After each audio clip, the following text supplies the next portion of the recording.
నమస్తే, welcome to great Andhra. మనతో పాటు ఉన్నారు సీనియర్ పొలిటికల్ అనలిస్ట్ జిఆర్ మహర్షి గారు. నమస్తే సార్. నమస్తే చందన గారు. సార్, ఒక పక్క ఎన్నికలు రాబోతున్నాయి కాబట్టి ఇరు పార్టీలు అంటే వైసీపీని టీడీపీని తీసుకుంటే జాబితాలు విడుదల చేస్తున్నారు. మనకి వైసీపీలో చూస్తే రాజీనామాలు కూడా మొదలయ్యాయి. ఇక్కడ టీడీపీలోనేమో సంక్రాంతి కల్లా వాళ్ళ తొలి జాబితా విడుదలవుతుంది, ఒక 20 మందినే ఏమో ప్రకటిస్తారన్నట్లుగా వినిపిస్తోంది. అసలు ఎలా జరగబోతుంది అంటారు?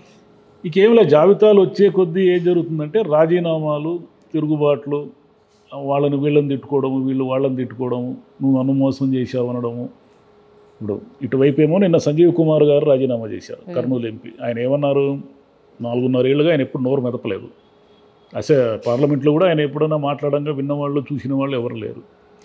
మీరు పదవుల కోసం 4.5 ఏళ్ళు మౌనంగా ఉండి, దాదాపు 5 ఏళ్ళు మౌనంగా ఉండి, ఇప్పుడు కొత్తగా బీసీలను నోరు తెరవనివ్వరు, బీసీలకు స్థానం లేదు అని ఆయన అన్నారు. మీరు నిజంగా బీసీల పట్ల ప్రేమ ఉన్న నాయకులు అయితే ఈ 4.5 ఏళ్లలో మీరు ఎప్పుడైనా మాట్లాడొచ్చు.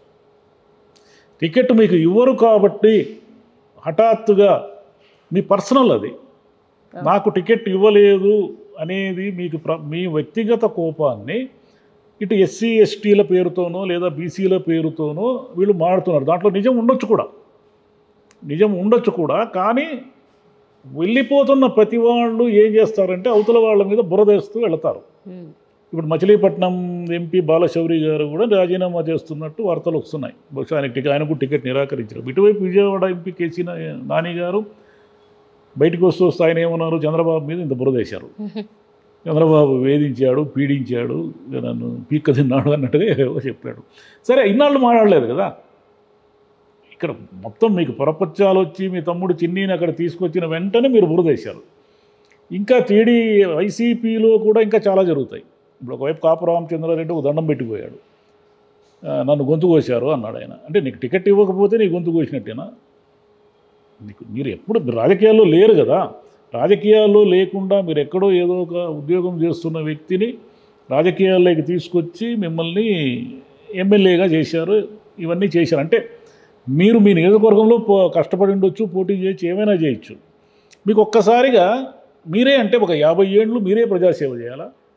దీని నాయకులు కూడా వర్తిస్తుంది. ఇది నాయకుల కుటుంబాలకు, ప్రధానమంత్రి ఇందిరాగాంధీ నుంచి అందరి కుటుంబాలకు వర్తిస్తుంది ఇది. కాబట్టి వీళ్ళు తమకు టికెట్ ఇవ్వలేదు అనగానే దానికి ప్రజాస్వామ్యానికి జరిగిన విఘాతము, ప్రజాస్వామ్యానికి జరిగిన నష్టము అన్నట్టుగా పిక్చరైజ్ చేసేసి వెళ్ళిపోతారు. కాబట్టి ఇక్కడ అంతా వ్యక్తిగతము, పర్సనల్ ఎజెండా, పర్సనల్ రాజకీయాలే నడుస్తున్నాయి. ఇప్పుడు ఏమిటంటే వైసీపీ వరుసగా ప్రకటిస్తూ ఉంది. కొంతమందికి టికెట్లు లేవు, కొంతమంది మౌనంగా ఉన్నారు, కొంతమంది అటు ఇటు షఫల్ అవుతున్నారు. పూర్తిగా టికెట్కు నిరాకరణ గురైన వాళ్ళు ఇక మీద యుద్ధం ప్రారంభిస్తారు. ఇంకా క్లారిటీ లేదు వాళ్ళకి. ఇప్పుడు హిందూపురంలో శాంతమ్మ అని ఆయన తెచ్చారు, గోరంట్ల మాధవ్ టికెట్ లేనట్టే. మరి గోరంట్ల మాధవ్ శాంతమ్మ విజయానికి పనిచేస్తారా లేదా ఆయన తిరగబడి తిరగడం మొదలు పెడతారనేది మనం చూడాలి. ఇక టీడీపీ దగ్గరికి వస్తే టీడీపీ వాళ్ళు సంక్రాంతి కల్లా 25 మందితో జాబితా రిలీజ్ చేస్తామంటున్నారు. కానీ చంద్రబాబు నాయుడు గారి గురించి తెలిసిన వాళ్ళు ఎవరైనా సరే ఆ జాబితా ఎలా ఉంటుందో ఊహించగలరు. ఆయన నాన్ కాంట్రవర్షియల్, వివాదాస్పదము లేనిటి సీట్లను ప్రకటిస్తారు సంక్రాంతికి. మీరు కావాలంటే గమనించండి, రేపు జరిగేది అదే. ఎలాంటి సీట్లు అంటే రాయదుర్గంలో కాలువ శ్రీనివాసులు గారు, అది ఫిక్స్డ్, ఇంకా పోటీనే లేదు, ఆయనే పోటీ చేస్తారని చాలా కాలంగా అనుకుంటున్నారు. తాడిపత్రిలో దివాకర్ రెడ్డి కుటుంబము, అదే ప్రభాకర్ రెడ్డి గారి కుమారుడు ఎవరెవరు పోటీ చేస్తారు. ఇలా రాప్తాడులో పరిటాల సునీత గారు లేదా శ్రీరామ్ గారు, ఇలా వివాదాస్పదము లేని సీట్లను 25 సీట్లను ఆయన ప్రకటిస్తారు. కుప్పంలో చంద్రబాబు అని ప్రకటించారనుకోండి, అది అందరికీ తెలిసిందే కదా, ఆయన ప్రకటించేది ఏమున్నది. కాబట్టి మొదట ఆయన చేసే తెలివైన పని ఏమిటంటే గోలలు, తిరుగుబాట్లు, కుమ్ములాట్లు, వెన్నుపోట్లు ఇలాంటివి ఏమీ లేనటువంటి ఒక జాబితాను సంక్రాంతి నాటికి ఇచ్చేసి, చూసారా మేము ఇచ్చేసాము, మేము జాబితా ప్రకటించేసాము, ఇంక వరుసగా మేము ఒక్కొక్కరిని ప్రకటిస్తూ వస్తామని చెప్తారు. కానీ జనసేనకి ఏ టికెట్లు ఇస్తారా అని చెప్పరు. జనసేన అలయన్స్లో ఎవరెవరికి ఎలా కేటాయింపులు ఉంటాయో ఈ పొరపాటును కూడా చెప్పరు.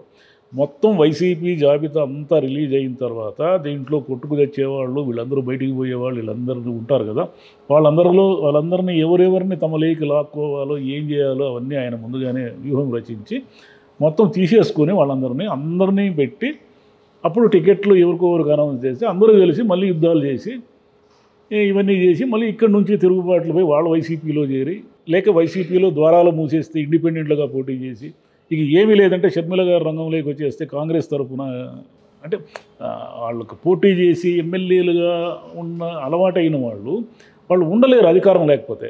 కాబట్టి వాళ్ళు ఎందుకు ఇండిపెండెంట్లుగా పోటీ చేస్తారు, ఎందుకు కాంగ్రెస్లో పోటీ చేస్తే గ్యారెంటీ ఓడిపోతారు.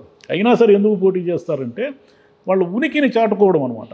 ఏదో రకంగా మేము ఉన్నాం పొలిటికల్ సీన్లో, మేము కూడా గ్యారెంటీగా ఈసారి పోటీ చేస్తాము, పైగా తాము గెలుస్తామనే నమ్మకం కూడా ఉంటుంది వాళ్ళకి.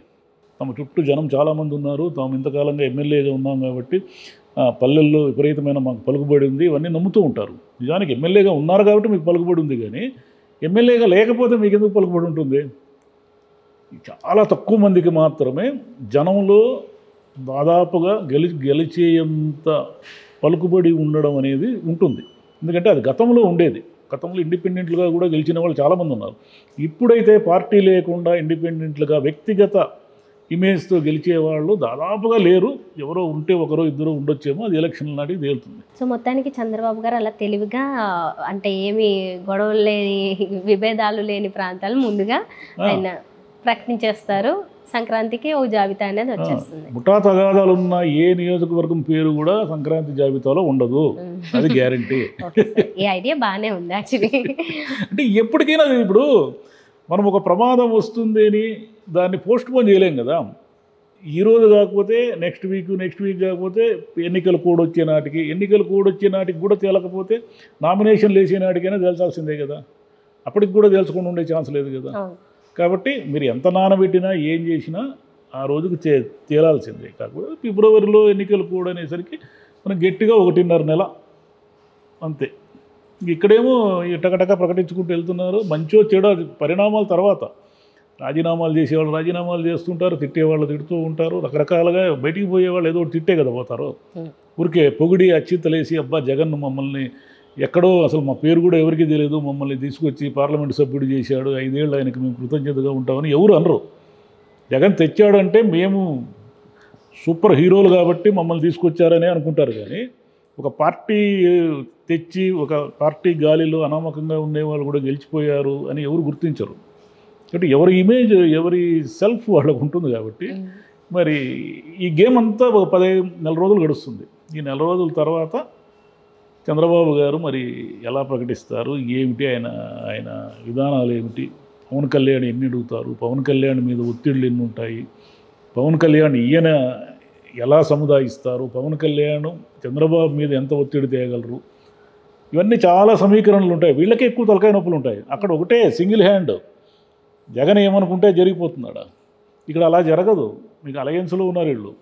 రేపు ఏదైనా విచిత్రం జరిగి బీజేపీ వచ్చి యాడ్ అయింది అనుకోండి, అప్పుడు వాళ్ళు కొన్ని వాళ్ళ డిమాండ్స్ వేరే ఉంటాయి. వాళ్ళ డిమాండ్స్ చచ్చినట్లు చంద్రబాబు ఆమోదించాల్సిందే. ఎందుకంటే అక్కడ మోడీ గవర్నమెంట్ వస్తుందనే క్లారిటీ ఉంది. సెంట్రల్లో ఆ గవర్నమెంట్ వచ్చినప్పుడు వాళ్ళ డిమాండ్స్ అంగీకరించకపోతే రేపు ఒకవేళ గెలిచినా కూడా బీజేపీ ఇబ్బంది పెడుతుందేమో అనే భయం ఉంది. ఎందుకంటే బీజేపీతో ఒకసారి పెట్టుకుని ఎంత నష్టపోవాలో అంత నష్టపోయాడు కాబట్టి రెండోసారి పెట్టుకోవడానికి పొరపాటును కూడా సిద్ధంగా లేడు చంద్రబాబు. ఒకసారి చివరిగా అసలు ఇప్పుడు ఇంత కంగారుగా అందరూ ఫాస్ట్గానే చేస్తున్నారు కాబట్టి ఇప్పుడు ఎగ్జామ్స్ కంటే ముందు ఉంటుందా తర్వాత ఉంటుందా అనేది ఒక కొంచెం ఏమన్నా ఎక్కువ శాతం క్లారిటీ ఉందా? ఎగ్జామ్స్ని పోస్ట్ పోన్ చేస్తారా, ముందుకు జరుపుతారా, లేదంటే ఎన్నికలు అయిన తర్వాతే ఎగ్జామ్స్ పెడతారా అనేది అదొక సమస్య ఉంది. ఈ ఎండాకాలంలో వచ్చే ఎన్నికలకి ఈ సమస్య ఉంటుంది. దాంతో కొంచెం అడ్జస్ట్మెంట్లు చేసుకుంటారు. అది ఎలా చేసుకుంటారు, ఎన్నికల కమిషన్ దాన్ని ఎలా పరిగణనలోకి తీసుకుని ఎప్పుడు పెడుతుంది డేట్ అని దాన్ని బట్టి. ఎందుకంటే రెండు కలిసి వస్తాయి కదా, దేశమంతా జరుగుతాయి ఎన్నికలు, పార్లమెంట్ ఎన్నికలతో కలిసి మన స్టేట్ వస్తుంది కాబట్టి రెండు కలిసి వస్తాయి. కాబట్టి దేశమంతా కూడా ఉంటుంది ఈ సమస్య. దేశమంతా కూడా మార్చి ఏప్రిల్ నాటికే కదా ఎగ్జామ్స్ ఉంటాయి. కాబట్టి ఇదంతా ఎక్కడో చోట సెట్ చేసుకుంటారు. చూద్దాం సార్. అయితే థ్యాంక్ యూ అమ్మా.